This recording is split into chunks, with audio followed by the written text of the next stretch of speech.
biasanya. Silakan anak-anakku berdiri dulu. Oke, sudah berdiri semua.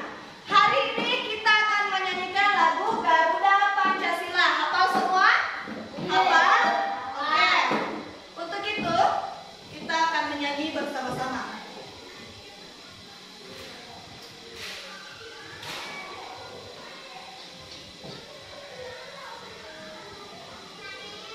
Sambil tangannya kita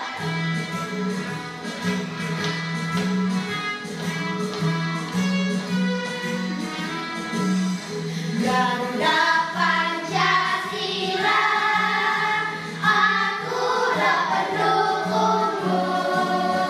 Patriot proklamasi, sedia berkorban untukmu.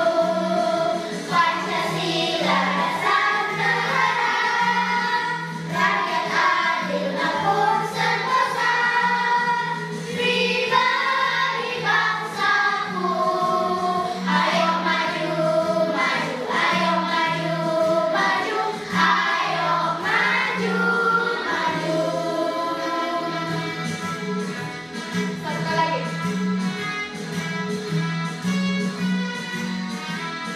Oke.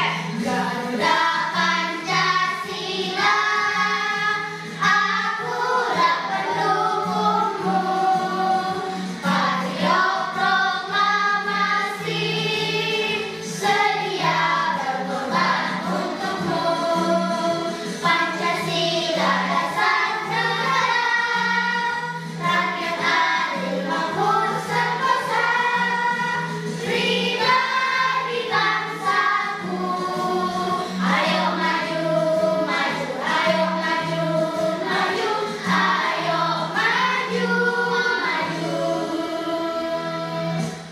Oke, tepuk tangan untuk kita semua. Anak-anakku silakan duduk kembali. Anak-anakku, tadi kita menyanyikan lagu nasional, yaitu lagu Garuda Pancasila. Betul sekali. Ibu selalu membiasakan kalian untuk menyanyikan lagu wajib nasional agar kalian senantiasa menanamkan sikap nasionalisme dalam diri kalian, agar kalian juga semangat dalam belajar. Anak-anak, apakah kalian tahu dalam lagu Garuda Pancasila itu ada lambang Garuda Pancasila? Ada yang tahu lambang apa sila pertama dari Garuda Pancasila? Bintang. Betul sekali, ada bintang. Kalau sila kedua gambarnya apa? Rantai. Baik. Kalau sila ketiga? Pohon beringin. Sila keempat? Rantai. Dan sila terakhir apa? Mantap sekali. Jadi kalian sudah tahu simbol-simbol dari setiap sila Garuda Pancasila. Untuk itu anak-anak, hari ini kita akan belajar seperti lagu ini tentang Garuda Pancasila. Lambang dari Garuda Pancasila yang akan kita pelajari hari ini yaitu pada gambar atau pada simbol rantai. Apa bunyinya simbol rantai? Sila kedua apa bunyinya? Oke, kemanusiaan yang adil dan beradab. Betul sekali. Hari ini kita akan belajar berhubungan dengan sila kedua Pancasila, yaitu dengan simbol rantai yang berbunyi kemanusiaan yang adil dan beradab. Nah, untuk itu Ibu ingin bertanya kepada kalian, apakah kalian masih ingat pelajaran kita sebelumnya? Masih. Oke, masih. Kalau begitu apa yang kita pelajari kemarin? Unsur intrinsik. Unsur intrinsik dari suatu cerita. Siapa yang berani mengemukakan apa-apa saja yang termasuk dalam unsur intrinsik cerita? Siapa? Ada yang berani? Oke, aku Sarah, silahkan. Tema. Apalagi selain tema? Latar. Apalagi? Ayo diingat-ingat apalagi? Tokoh. Selain tokoh apalagi? Apa? Ada yang bisa yang lain? Ada yang bisa bantu temannya Sarah? Apa selain tokoh, latar, tema, apalagi? Perwatakan. Betul sekali. Apalagi? Ada? Apa? Ada? Alur. Apalagi?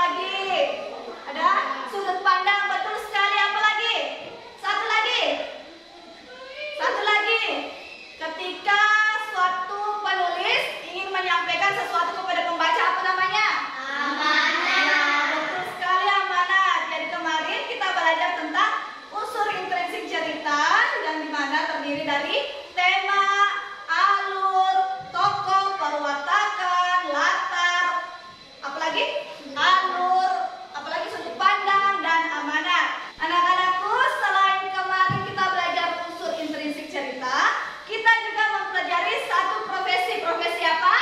Nelayan. Betul sekali, nelayan. Kemarin nelayan kita belajar tentang teknologi dalam menangkap ikan dari seorang nelayan.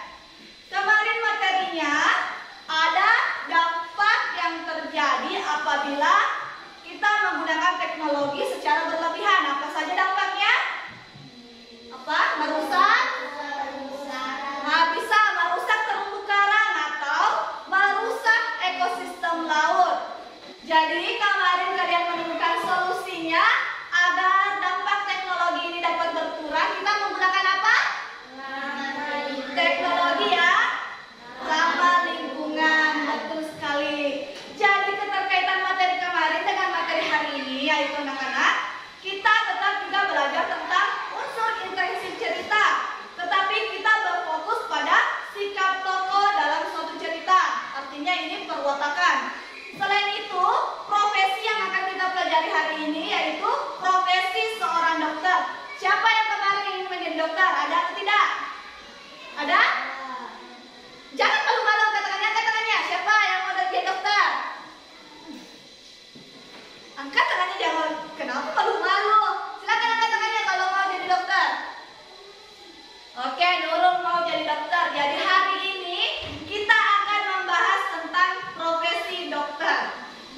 Anak-anakku, hari ini kita akan belajar menggunakan model problem based learning atau model PBL, di mana dengan model ini kita belajar untuk memecahkan suatu permasalahan yang ada dalam kehidupan sehari-hari kita. Jadi manfaat dari aktivitas pembelajaran kita hari ini agar anak-anakku terbiasa untuk dapat menyelesaikan suatu permasalahan yang terjadi di dalam kehidupan kalian, agar kalian dapat dilatih untuk selalu berpikir kritis dan kalian dapat memecahkan suatu masalah dengan sendirinya, karena kalian sendiri yang akan menemukan konsep-konsep pembelajaran kita hari ini. Paham sampai sini? Anak-anak, adapun tujuan pembelajaran kita hari ini yaitu yang pertama, setelah kalian membaca cerita yang Ibu sajikan, kalian dapat memberikan dan menjelaskan pendapat kalian sendiri tentang sikap tokoh yang ada di dalam cerita. Selain itu, melalui kegiatan mengamati video, kalian dapat menghubungkan sikap tokoh yang ada dalam cerita dengan sila kedua Pancasila. Dan yang terakhir yaitu melalui kegiatan diskusi kelompok, kalian dapat membuat kesepakatan kelas supaya warga kelas ini dapat mengamalkan sila kedua Pancasila. Sampai sini kalian paham? Paham. Anak-anak, sebagai pengetahuan awal kalian, Ibu memiliki contoh kasus. Kalian silakan baca sendiri contoh kasusnya. Silakan dibaca. Lalu ada temanku, dia anak yang ramah, meskipun lama tinggal di Jakarta. Logat bahasa Dayu masih sangat kental dengan logat Bali. Hal itu membuat Beni sering menertawakan Dayu. Beni sering mengejek Dayu. Hal itu membuat Dayu merasa sedih. Ia menjadi tidak percaya diri untuk bicara di depan kelas. Dia takut ditertawakan Beni. Hal ini Dayu tidak mau masuk sekolah karena malu. Oke anak-anak, setelah kalian baca, Ibu memiliki pertanyaan terkait dengan contoh kasus tadi. Pertama, pertanyaan Ibu, setujukah kamu dengan sikap Beni? Apakah kalian setuju? Setuju atau tidak? Tidak. Oke, siapa yang bisa memberikan alasan kenapa tidak setuju? Siapa? Oke, silakan. Kenapa, nak? Karena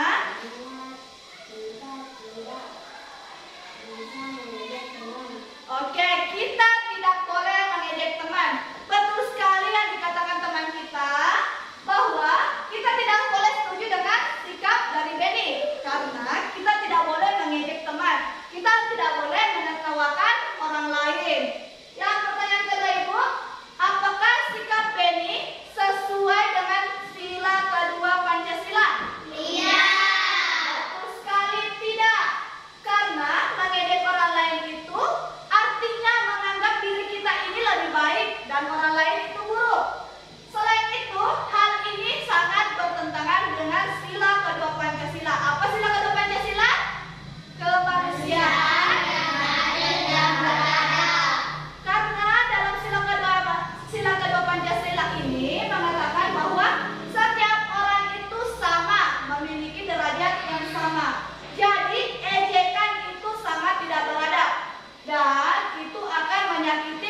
lainnya karena dia memiliki sifat yang sangat baik hati.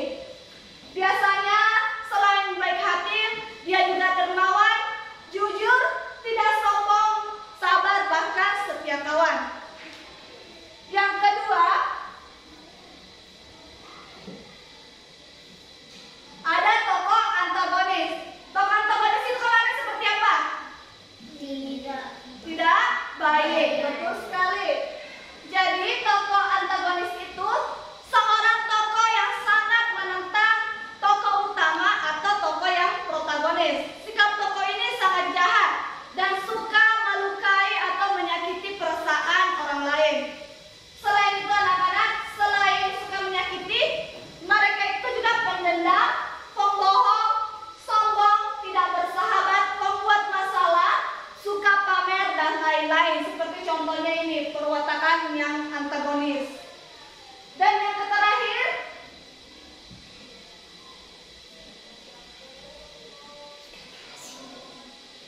ada tokoh tritagonis. Tokoh tritagonis ini tokoh yang netral. Dia berpihak kepada siapapun, entah dia berpihak pada pihak protagonis maupun pihak antagonis. Sampai sini paham? Paham. Anak-anakku, selain tadi sikap-sikap tokoh, ada cara untuk mengetahui bagaimana sikap tokoh dalam suatu cerita. Ada cara secara tidak langsung, yang kedua ada secara langsung. Secara langsung artinya analitik. Pengarang menampilkan watak tokoh secara langsung dalam suatu cerita yang dijelaskannya secara rinci. Selain itu ada secara tidak langsung atau dramatik. Pengarang menampilkan watak tokoh secara tidak langsung dengan seperti dapat terlihat dari dialog antar tokoh, cara dia berdialog kepada tokoh lain. Misalnya dia suka membentak orang lain, berarti perwatakannya bagaimana? Antagonis, karena dia suka membentak. Kalau misalnya dia jujur kepada orang lain, bagaimana sikapnya? Protagonis, betul sekali. Selain itu dari ekspresinya, terkadang ada seorang tokoh yang berekspresi muka-muka sinis, berarti dia itu protagonis. Maksud ibu antagonis. Selain itu kadang juga dari lingkungan tokoh maupun keadaan fisik tokoh. Selain itu anak-anak, untuk bisa mengenali sikap tokoh, yang pertama kita bisa melihat cara dia berdialog. Yang kedua dari keterangan tokoh lain, tempat atau lingkungan tokoh, penampilan tokoh maupun cara mereka berdandan seperti apa. Nah anak-anak, ibu punya gambar. Kalian silakan amati gambar yang ibu tampilkan. Gambar apa yang ada di atas? Dokter. Oke, gambar profesi seorang dokter. Ibu ingin bertanya, siapa yang di sini ingin menjadi dokter? Oke, tadi Nurul, hanya Nurul yang ingin jadi dokter. Yang lainnya semoga cita-citanya juga tinggi, sangat bagus seperti kemarin. Ada polisi, ada yang ingin jadi guru dan sebagainya. Apa saja yang dilakukan oleh seorang dokter? Merawat pasien. Merawat pasien. Selain mereka merawat, dia juga menolong pasien, menolong orang lain. Selain itu juga dia mengobati orang yang sakit. Oke anak-anak, sampai di sini ibu ingin bertanya, sikap apa yang patut kita contoh dari seorang dokter?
Winda jika ibu sudah sebutkan namanya nanti. Kalian perhatikan dulu namanya. Kelompok Melati ada Amelia Putri, Lisra, Naila Nur Syahid, dan Muhammad Nurul. Kelompok Mawar ada Aisni, Sahra, Mahfira, dan Asraf. Jadi anak-anakku silakan kalian berpindah tempat sesuai kelompoknya masing-masing. Iya.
beasiswa kedokteran untuk mengabdikan dirinya demi kesejahteraan warga desa.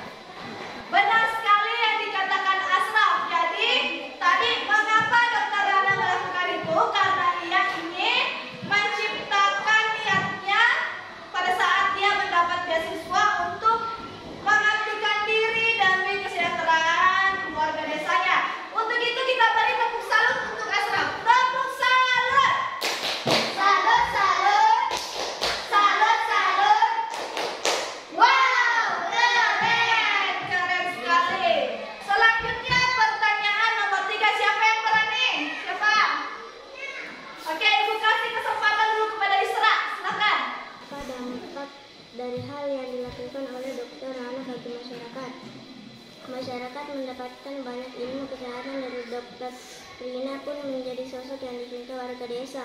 Dokter Rana menjadi keteladanan berkat dedikasi, tanggung jawab dan kerendahan hatinya dan dalam menolong warganya. Jadi betul sekali tadi yang dikatakan teman kita Isra bahwa dampaknya yaitu warga desa tidak takut lagi untuk berobat. Jadi mereka mendapatkan dedikasi mengenai tentang ilmu kesehatan atau kedokteran. Jadi anak-anakku, kita beri tepuk salut kepada Isra. Tepuk salut. Salut, salut. Salut, salut. Wow, keren. Keren sekali. Untuk soal nomor 4, siapa yang mau angkat tangan? Siapa? Oke, kita kasih kesempatan dulu kepada Nurul. Silakan. Bagaimana perasaan masyarakat terhadap Dokter Rana? Sikap rendah hati Dokter Rana membuat banyak warga yang mencintainya. Jadi betul sekali yang dikatakan Nurul bahwa sikap rendah hati dari Dokter Rana ini membuat dia sangat dicintai oleh warga desa karena warga desa sangat menyukai kerendahan hati Dokter Rana itu. Beri tepuk salut untuk Nurul. Tepuk salut. Salut, salut. Salut, salut. Wow, keren. Keren sekali kalian sudah menjawab dengan benar semua.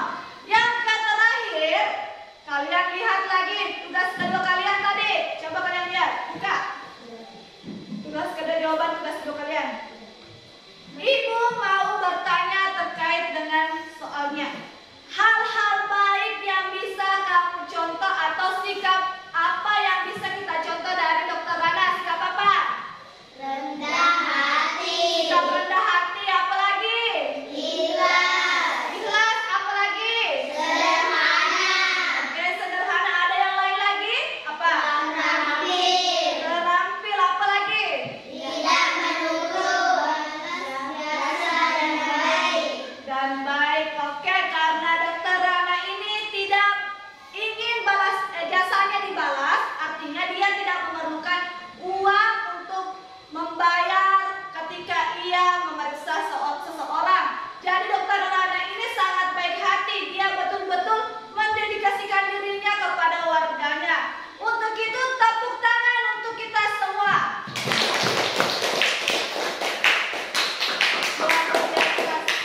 Kalian telah menjawab pertanyaan-pertanyaan dari LKPD 1 dengan benar.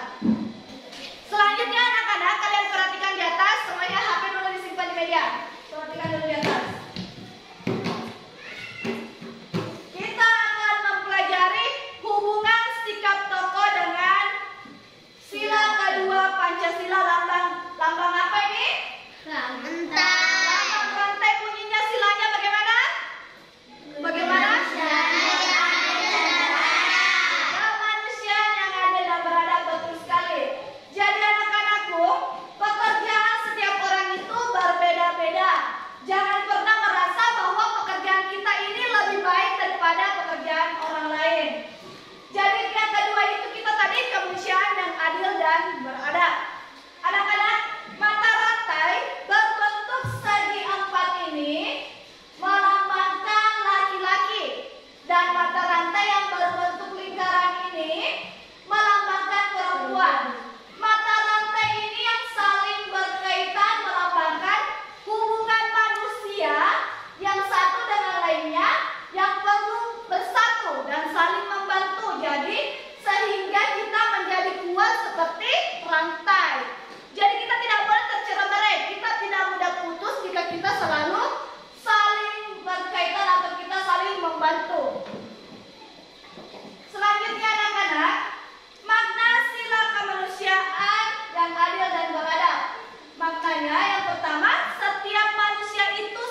sudah paham?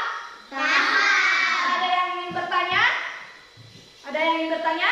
Tidak. Oke, kita lanjut. Selanjutnya ada penerapan sila kedua Pancasila di sekolah. Yang pertama apa? Menjunjung tinggi kesopanan dalam pergaulan antara teman di sekolah. Selanjutnya, Melaksanakan program sekolah berkaitan dengan usaha kemanusiaan. Menegur teman yang mencontek, tidak melaksanakan tugas piket dan melaporkan mereka yang membolos atau menyalahgunakan kemampuan suara. Membantu teman yang sedang mengalami musibah baik moral maupun material. Tidak merendahkan dan menyakiti perasaan teman. jadi itulah tadi penerapan sila kedua Pancasila di sekolah. Terakhir, ada penerapan sila kedua Pancasila di masyarakat. Silakan anak-anakku baca. Membantu korban bencana alam, memberi sedekah kepada fakir miskin, tidak menyakiti dan memperlakukan orang lain dengan sindiran juga orang lain, berlaku sopan kepada orang yang menyadari saudara, bersawat untuk bersopan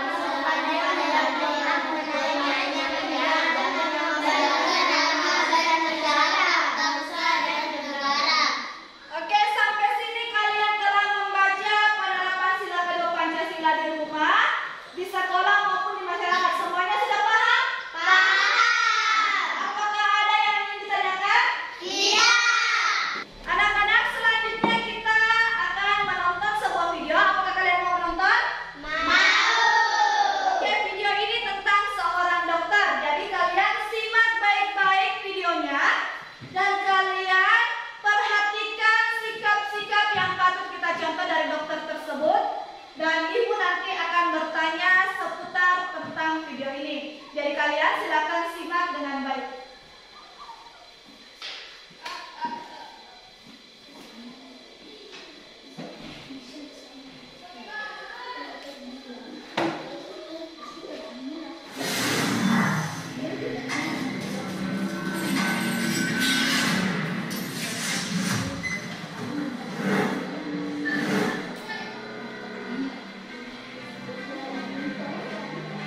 Dr. Lee Darmawan bukanlah dokter biasa.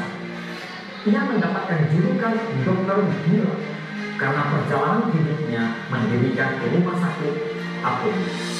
Dr. Lee bersama sejumlah dokter muda sudah berkeliling wilayah timur Indonesia untuk mengobati, bahkan mengoperasi pasien di atas lautan. Lantas, siapa sebenarnya sosok Dr. Lee Darmawan ini? Dr. Lee Agustinus Darmawan lahir di Kota Padang 16 April 1946. Ia tumbuh di keluarga yang berkekurangan dan bukan berasal dari keluarga dokter. Dr. Lee pernah punya pengalaman pahit sewaktu kecil. Adiknya meninggal akibat disentery karena masih sedikit akses kesehatan di Sumatera. Ibunya juga harus berjuang menghidupi Lee dan adik-adiknya setelah sang ayah meninggal. Dari pengalaman inilah, Dr. Lee bercita-cita menjadi seorang dokter. Ia sempat ditertawakan oleh teman-temannya karena cita-citanya dianggap tidak sesuai dengan kondisi perekonomian keluarganya. Namun Dr. Lee tidak menyerah. Ia selalu mencontoh perjuangan keras ibunya yang tak pernah putus asa dalam menghadapi sesuatu. Saat lulus SMA, Lee berkali-kali mendaftar ke Fakultas Kedokteran yang ada di Pulau Jawa. Namun berkali-kali pula Lee tak pernah diterima. Kesempatan kuliah akhirnya datang saat ia diterima di Fakultas Kedokteran Universitas Respublika atau UNRECA. Sayangnya, Lee tak bisa melanjutkan kuliah karena kampusnya dihancurkan massa setelah situasi politik yang cukup memanas di kala itu. Kejadian ini sama sekali tidak menyurutkan cita-cita Lee menjadi dokter.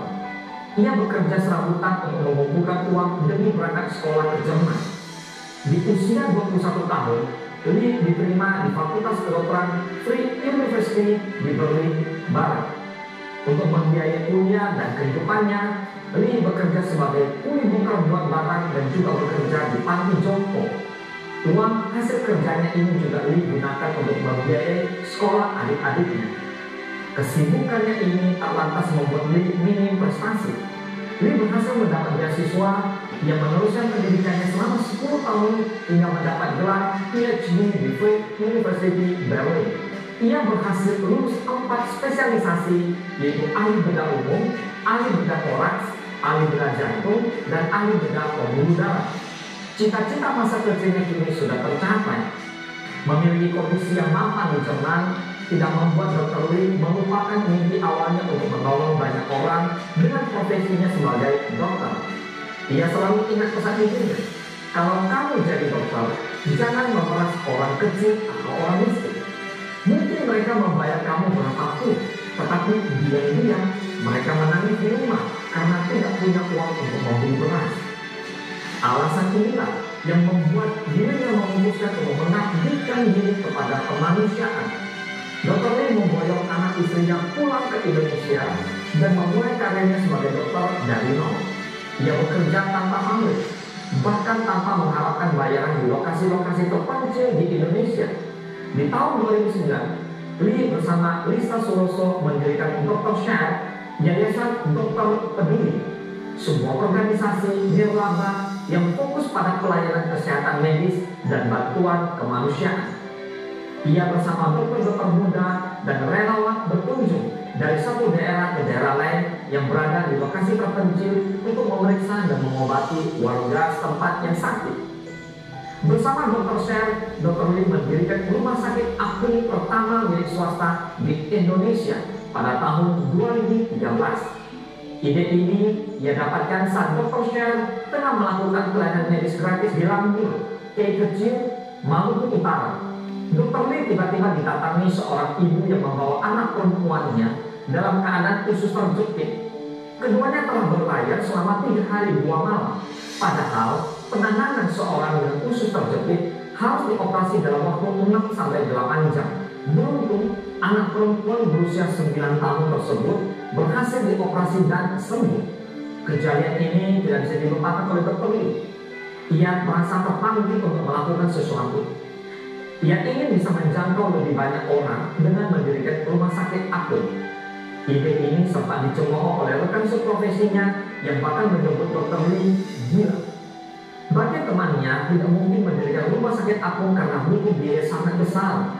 Tapi Dr. Lee tidak berhenti mewujudkan mimpinya.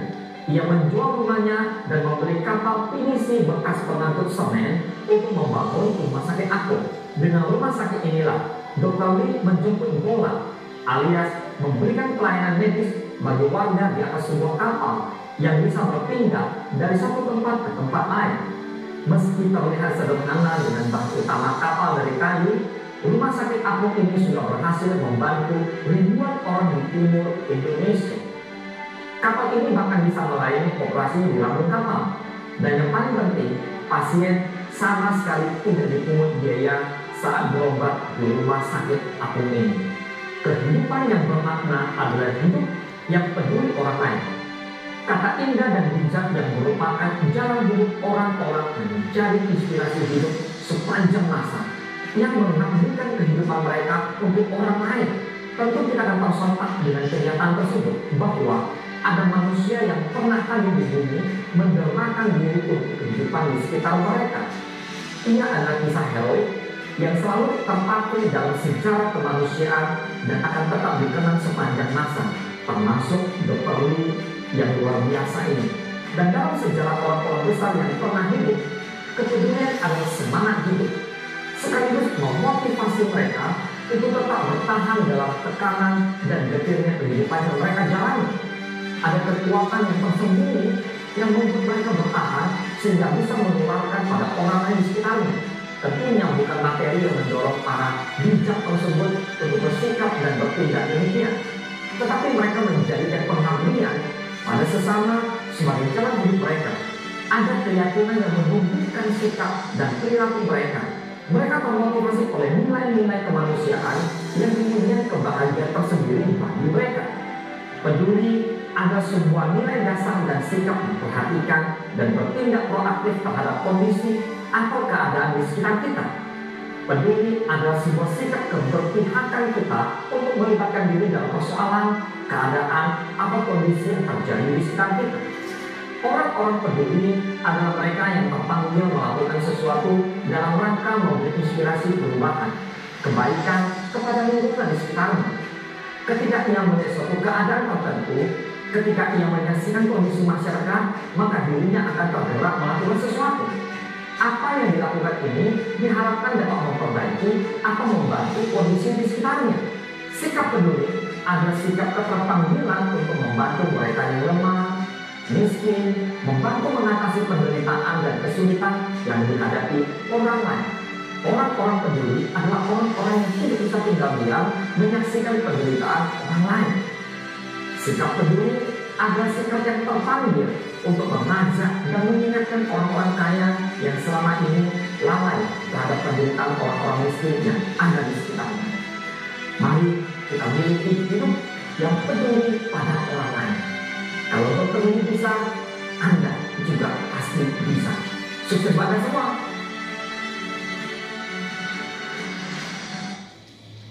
Oke anak-anak, sampai sini kalian sudah lihat videonya?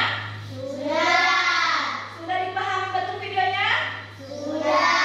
Oke, sebelum Ibu memberikan pertanyaan, kalian lihat dulu video kedua supaya kalian bisa menghubungkan sikap dari tokoh Dr. Lee dengan pengamalan sila kedua Pancasila. Selanjutnya kalian akan melihat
tadi dengan pengamalan sila kedua Pancasila. Siapa tadi nama dokternya? Dokter Lee. Dia mendirikan apa? Mendirikan rumah sakit apa? Rumah sakit apung. Betul sekali. Dia Dokter Lee ini sangat selalu berjuang untuk bisa mendirikan rumah sakit apung agar bisa membantu orang-orang yang ada di sekitarnya. Untuk itu Ibu ingin meminta tanggapan kalian. Siapa yang berani memberikan tanggapan? Siapa? Oke, Naila, silahkan Nak. Menurut saya, Dokter Lee mengamalkan sila kedua Pancasila karena telah mendirikan rumah sakit apung dengan perjuangan yang sangat besar untuk bisa mengobati masyarakat yang membutuhkan dan tidak dibayar sama sekali. Tepuk salut.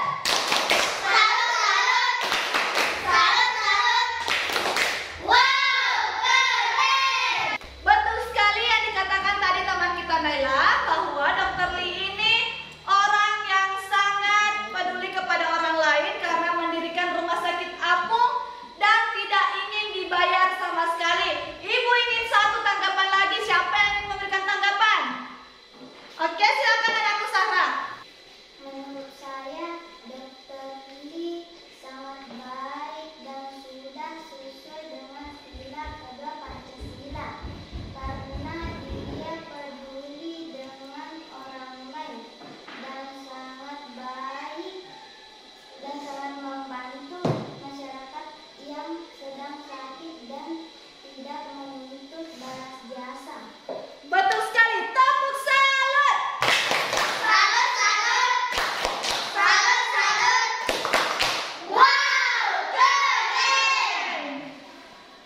Jadi tadi yang dikatakan anakku Sarah sudah betul karena Dokter Lee ini peduli dengan orang lain dan dia tidak menuntut balas jasa. Jadi tanggapan dari anak-anakku semua sudah sangat benar dan sangat sesuai dengan video yang telah kalian lihat. Selanjutnya setelah kalian melihat video, kalian mengerjakan tugas LKPD 2 yang akan Ibu bagikan kepada kalian. Tugas ini dikerjakan secara berkelompok. Tidak seperti tadi yang tugas LKPD pertama dikerjakan secara individu. Jadi kalian akan kerjakan LKPD 2 ini secara berkelompok sesuai dengan video yang telah kalian lihat tadi.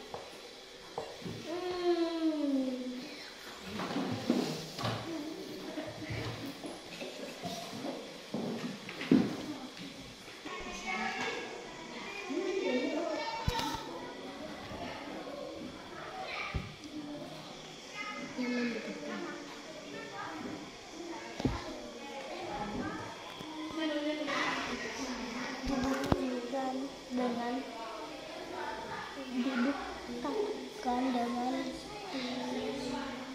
DR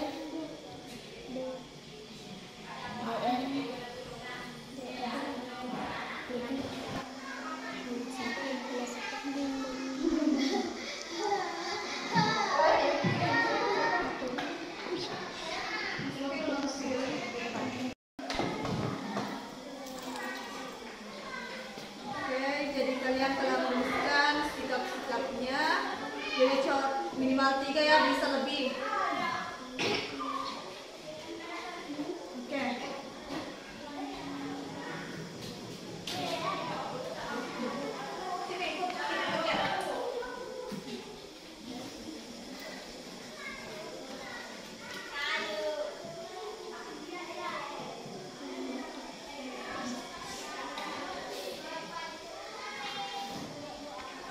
Jadi kalian tuliskan sikap-sikapnya tadi sesuai dengan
hati karena suka menolong orang lain.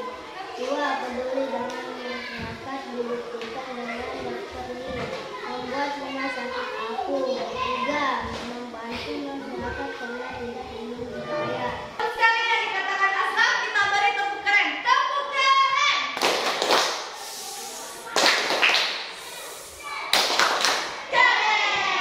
Keren. Jawabannya anak-anakku semua sudah tepat sekali. Bahwa sikap yang bisa kita teladani dari Dr. Lee itu sikap yang peduli terhadap orang lain. Dia suka menolong orang yang kesusahan. Dan tentunya Dr. Lee ini sangat patut kita contoh karena dia mendedikasikan dirinya kepada masyarakat tanpa dipungut biaya sen pun. Untuk itu, selanjutnya Ibu akan memperlihatkan sebuah video lagi. Video ini yang bertentangan dengan sila kedua Pancasila. Mau lihat videonya? Mau. Oke, untuk itu silakan perhatikan di atas anak-anakku. Jadi ini merupakan video kasus yang bertentangan dengan sila kedua Pancasila. Karena tadi kita belajar tentang pengamalan sila kedua Pancasila, jadi kita mencari sebuah kasus atau mencari masalah yang bertentangan dengan sila kedua Pancasila. Silakan dilihat. Berbahaya, bahkan anak kecil sudah ikut ditangkasi sekarang. Murid sekolah dasar di kawasan Jakarta Timur mengalami kekerasan verbal dan juga fisik hanya karena wajahnya yang dibilang mirip dengan Ahok. Dari unggahan paman di Facebook, diketahui dirinya juga merupakan anak satu-satunya yang beragama Kristen Katolik di kelasnya. Sudah dari ini, anak sampai tidak bertahan dalam area sekolah. JS sudah merasa sangat tidak nyaman berada di sekolahnya sendiri karena beberapa teman yang sering mengejek wajahnya yang dibilang mirip Ahok. Dia dianggap bukan pribumi karena hal ini. Menurut paman JS, keponakannya menerima perlakuan seperti ini sejak kasus penodaan agama oleh Ahok Mahir diberitakan di media massa. Teman-teman melampiaskan kesalahan mereka dan menonjol bahkan mengatakan akan bunuh JS. Namun ternyata tidak hanya JS, ibunya pun mengalami penyerangan verbal. Dia dipanggil ibunya Ahok oleh orang tua anak yang menuduh bahwa putranya berantem dengan anaknya. Padahal JS sudah tidak masuk sekolah sekitar 2 minggu. KPAI kini telah memonitor perjalanan kasus ini dan akan membantu JS dalam menangani efek psikologis dari kasus bullying yang menimpanya. Kejadian ini bukanlah lagi tentang agama atau ras, namun tentang pendidikan. Bagaimana seorang anak harus diajarkan oleh guru atau orang tuanya untuk menghormati sesama, terlebih lagi ketika mereka tinggal di lingkungan yang moral seperti Indonesia. Bukan lagi nilai akademik harus diutamakan, tapi cara anak muda berpikir dan mengolah data yang mereka terima. Tidak hanya mendengar dan langsung menerima informasi yang mereka dengar, namun harus juga dipikirkan dan dicari tahu kebenarannya. Baik dan buruk. Anak-anak, setelah melihat video tadi, Ibu ingin bertanya kepada kalian. Halo? Hai, halo? Oke, fokus. Ibu ingin bertanya sesuai dengan video tadi.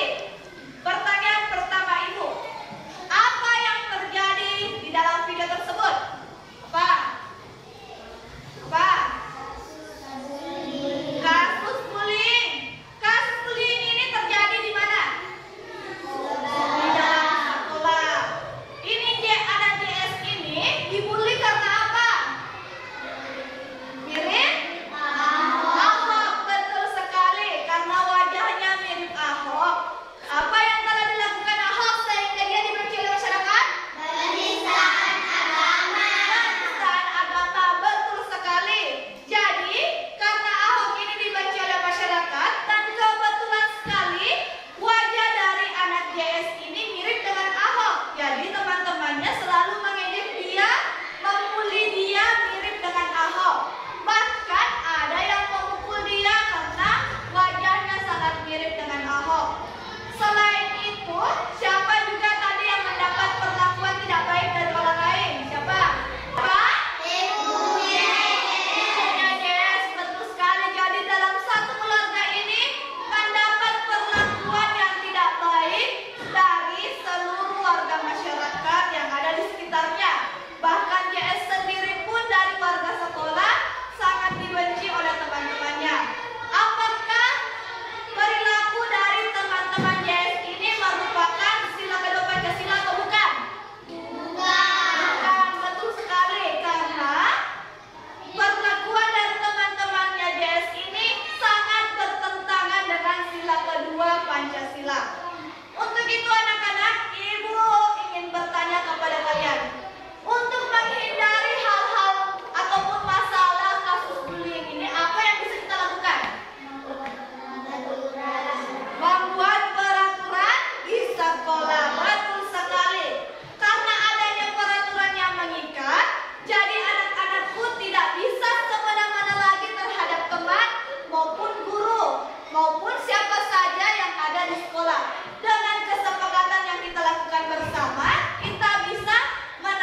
Jadi silakan anak-anakku tuangkan ide-ide kalian dan buatlah kesepakatan kelas pada tempat yang Ibu telah bagikan. Silakan.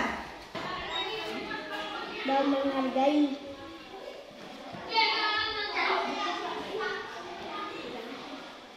Sesama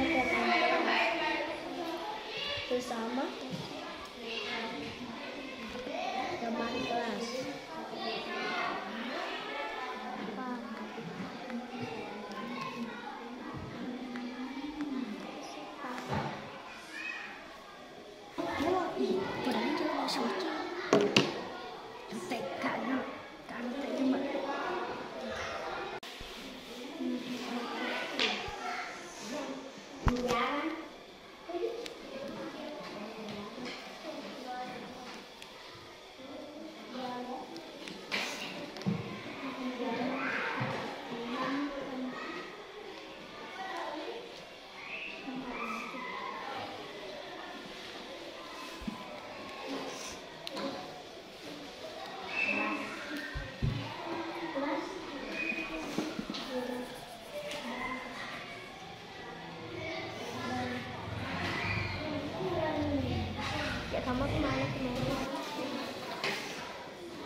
Kesepakatan kelas kami, silakan. Kesepakatan kelasku. 1. Selalu menghargai dan menghormati guru dan teman. 2. Membantu teman yang sudah mengalami musibah. 3. Menjaga perasaan teman. 4. Tidak menyakiti teman. 5. Menegur teman yang mencontek dan tidak melaksanakan piket. 6. Tidak merendahkan dan mengejek teman. Jadi itulah tadi kesepakatan kelas dari kelompok pelatih. Untuk itu, tepuk tangan untuk kelompok pelatih. Silakan kembali, nak. Silakan. Untuk itu, Ibu persilakan kepada kelompok mawar. Silakan naik ke atas, nak. Presentasikan kesepakatan kelas kalian. Silakan ke sini, nak.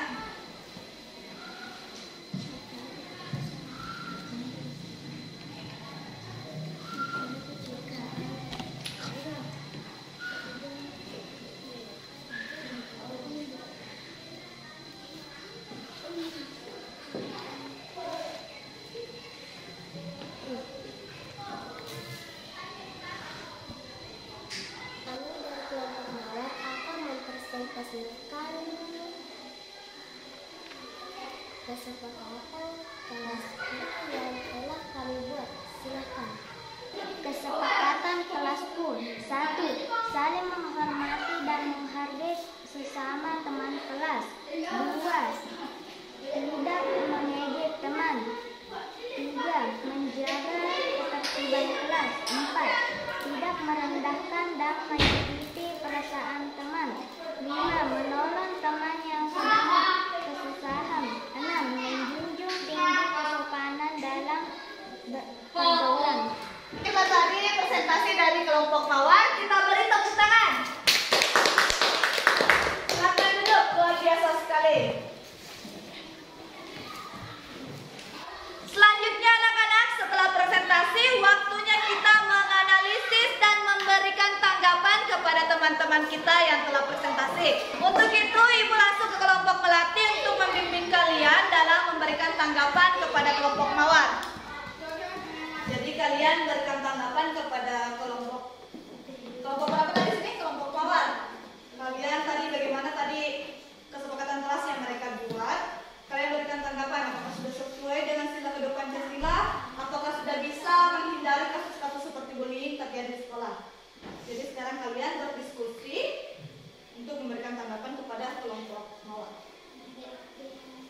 Silakan kelompok pelatih memberikan tanggapan kepada kelompok mawar. Bagaimana, nak, tanggapannya? Kesepakatan kelasnya sudah sesuai dengan sila kedua Pancasila. Nah, ada yang lain? Apa lagi? Apa? Serta menghindari kasus bullying. Oke, kesepakatan kelas kalian dari kelompok mawar katanya telah sesuai dengan sila kedua Pancasila dan sudah menghindari kasus bullying. Oke, kita lanjut kepada kelompok mawar memberikan tanggapan kepada kelompok melatih. Jadi kalian juga membuat tanggapan kalian, tanggapan pribadi tentang kesepakatan kelas yang telah dibuat kelompok melatih. Jadi kalian diskusikan bagaimana tanggapan kalian tadi, apa yang belum mereka buat. Jadi bagaimana tanggapan dari kelompok mawar kepada kelompok melatih? Silakan, nak. Kesepakatan kelas mereka sudah bagus dan sesuai dengan sila pada Pancasila, serta tidak ada lagi yang akan saling mengejek. Oke, mantap sekali. Kesepakatan kelas anak-anakku sudah bagus semua. Tepuk tangan untuk kita semua.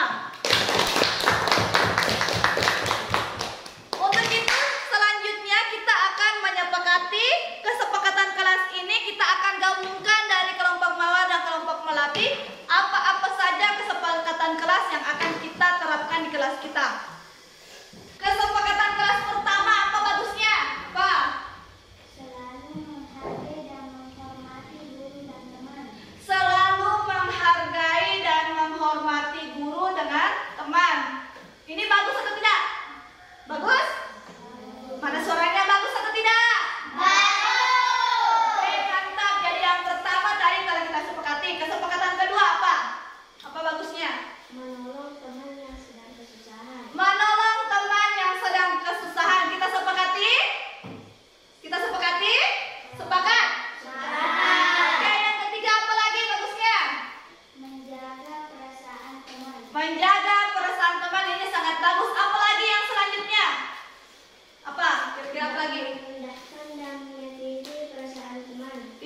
merendahkan dan menyakiti perasaan teman. Selanjutnya apa lagi? Tinggal 2 lagi yang ibu ingin minta. Menegur teman yang mencontek dan tidak melaksanakan piket. Menegur teman yang mencontek dan tidak melaksanakan piket. Bagus sekali. Satu lagi coba dari kelompok pelatihan apa bagusnya? Menjunjung tinggi kesopanan dalam pergaulan. Menjunjung tinggi kesopanan dalam pergaulan. Jadi ke-6 kesepakatan ini telah kita sepakati bersama. Nantinya ibu akan langsung cetak ke-6 kesepakatan ini lalu kita tempelkan di kelas agar selalu kita ingat. Untuk itu anak-anak, kalian telah membuat kesepakatan kelas yang sangat luar biasa, sangat bagus sekali ide-ide dari kalian. Untuk itu kita tepuk salut. Salut, salut. Salut, salut. Wow, keren. Keren sekali. Anak-anak, ibu minta kalian mengumpulkan SKPD dan tugasnya tadi untuk ibu nilai. Silakan nak, sini.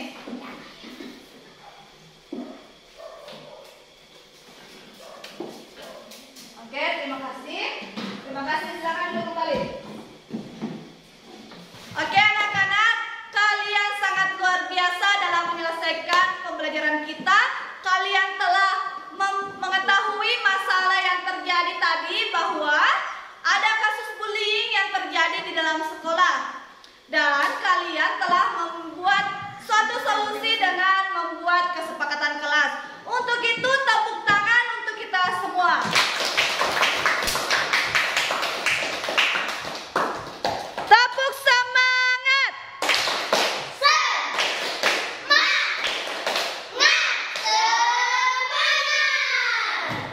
Apa saja yang telah kalian pahami hari ini anak-anakku? Sikap tokoh dalam cerita. Selain itu apa lagi?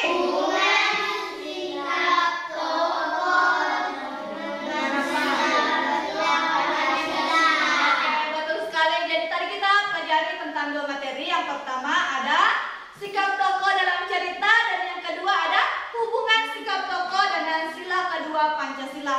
Apakah masih ada yang belum kalian pahami? Oke, sudah tidak ada. Bagaimana perasaan kalian hari ini? Senang. Alhamdulillah kalau kalian senang dalam pembelajaran hari ini. Selanjutnya kita akan menyimpulkan secara bersama-sama materi yang telah kita pelajari tadi. Tadi materi pertama ada tentang sikap tokoh dalam suatu cerita. Apa saja kalian telah kita pelajari? Apa yang coba kita simpulkan?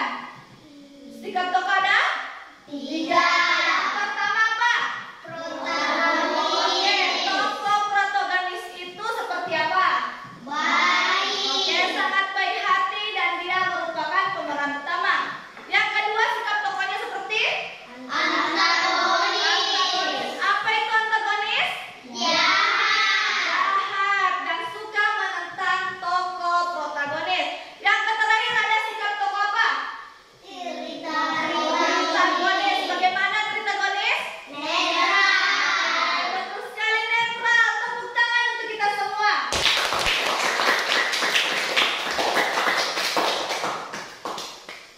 Materi selanjutnya tadi kita belajar juga tentang hubungan sikap tokoh dengan pengamalan sila kedua Pancasila. Tadi ibu menayangkan video tentang dokter siapa?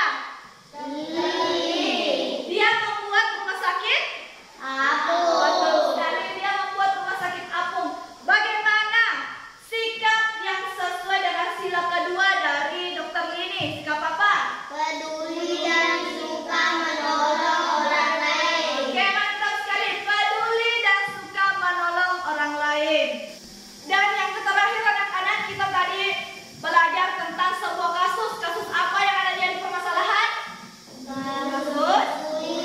Oke, kasus bullying yang terjadi dalam suatu sekolah. Untuk itu kalian juga telah membuat suatu solusi agar kasus ini tidak terjadi di sekolah kita. Kalian membuat apa? Peraturan kelas atau kesepakatan kelas. Jadi ibu berharap dengan kesepakatan kelas yang telah kita tadi sepakati bersama, ini bisa betul-betul kita laksanakan di kelas kita agar kasus seperti bullying, saling ejek mengejek ini tidak terjadi lagi di kelas kita, paham? Paham. Untuk itu, sebagai bukti kalau kalian betul-betul paham pembelajaran hari ini, Ibu akan melakukan tes evaluasi menggunakan barcode seperti biasanya. Untuk itu, silakan anak-anakku persiapkan barcode kalian dan baca soal yang ada di atas. Anak-anak silakan perhatikan cerita nomor 1 dan jawab soalnya menggunakan barcode kalian. Jika sudah selesai, silakan perlihatkan barcode. Ibu akan scan langsung. Oke anak-anak, Ibu langsung scan jawaban 1 kalian. Sudah semua? Sudah. Oke. Kita langsung scan. Coba perlihatkan jawabannya, Listra. Oke, di sini semua menjawab dengan benar. Lanjut, perlihatkan. Oke. Di sini juga menjawab dengan benar semua. Jawaban nomor 1 benar. Tidak ada yang salah. Kita lanjut ke soal nomor 2. Silakan kalian baca dan jawab soalnya dengan benar. Bagaimana, sudah? Sudah. Kita langsung scan jawaban nomor 2.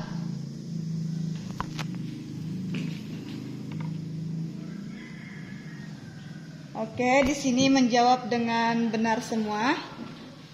Lanjut. Ya, di sini juga menjawab dengan benar semua. Jadi, jawaban nomor 2 kalian semua benar. Anak-anak, silakan perhatikan lagi soal nomor 3. Jika kalian sudah menjawab, silakan naik barcode-nya. Bagaimana, sudah? Oke, kita langsung scan jawaban soal nomor 3 kalian.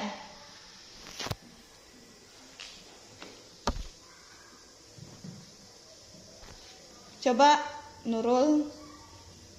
Oke, jawabannya semua benar. Kita lanjut ke sini.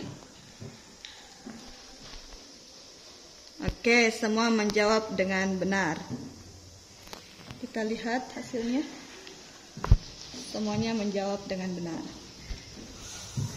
Sekarang perhatikan soal nomor 4. Kalian baca dulu ceritanya dan jawab soalnya menggunakan barcode. Silahkan. Bagaimana anak-anak? Sudah? Sudah. Oke, kita langsung scan jawaban nomor 4 kalian. Ibu ke sini dulu. Coba perlihatkan. Ini ya.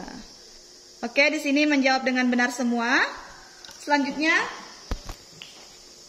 Oke, di sini juga jawabannya benar semua. Soal nomor 4-nya menjawab dengan benar. Anak-anak silakan perhatikan soal terakhir. Ini merupakan soal terakhir yang sesuai juga tadi dengan pelajaran kita. Silakan kalian jawab menggunakan barcode. Sudah semua? Sudah. Ibu langsung kunci jawaban kalian dan scan jawabannya.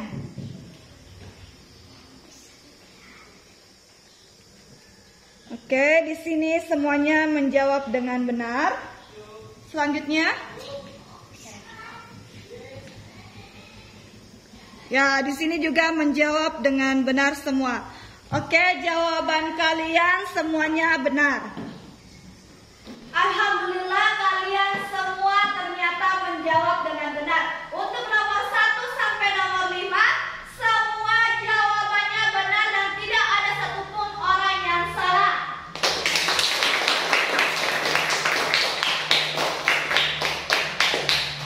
Terima kasih kepada anak-anakku semua. Kalian betul-betul memahami materi hari ini. Karena dibuktikan bahwa tes evaluasi kalian betul-betul benar semua.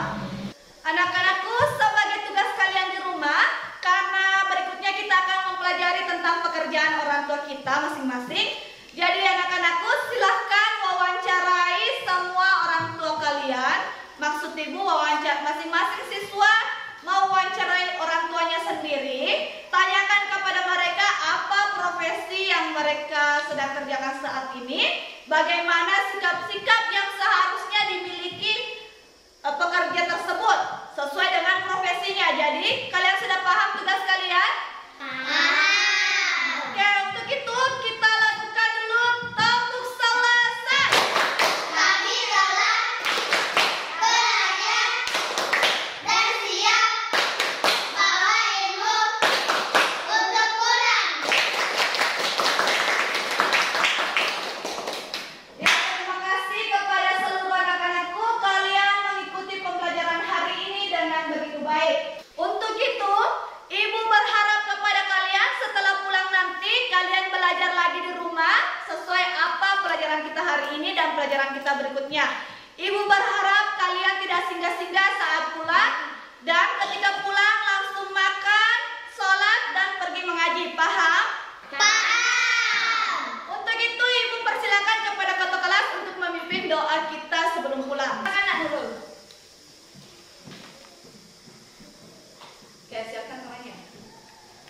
Siap,